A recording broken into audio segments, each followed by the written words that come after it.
व्यसनाने cancer होतो वगैरे वगैरे ह्या गोष्टी तुम्ही रोज ऐकता, हो की नाही? हो की नाही सर? काय नाव तुमचं? नाव काय तुमचं? हा लास्ट यस मी ना तुम्हीच हो तुम्ही शुभम सर.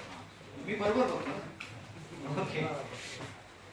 मी हे नाही सांगायला आलो की व्यसनाने कॅन्सर होतो हे होतो ते होतो वगैरे रोज ऐकतात. पण भारतामध्ये व्यसनमुक्ती विषयी ज्या पण ऍक्टिव्हिटीज चालू आहे, ज्या पण गोष्टी चालू आहे, त्या खरोखर पॉझिटिव्ह आहे की निगेटिव्ह आहे, ह्या गोष्टीविषयी आपण चर्चा करणार आहोत. आपण 2-3 प्रश्नाविषयी थोडं जरा विचार करू. कारण काय चालतंय मार्केटमध्ये व्यसनाविषयी. व्यसन ह्या गोष्टीविषयी जे कन्फ्युजन आहे ना ते खूप मोठे आहे. सगळ्यात पहिलं की मला टेन्शन येतं म्हणून मी व्यसन करतो, हो की नाही? बरोबर सर? असं काही नसतं. किती लोक दाखवू तुम्हाला मी ज्यांना खूप सारे टेन्शन आहे पण त्यांच्या खिशामध्ये कुडी दारू वगैरे नाहीये. पण असे पण घर आहे की ज्या घरामध्ये याला काहीच टेन्शन नाहीये पण हा पिऊन आला तर घरच्यांना टेन्शन आहे,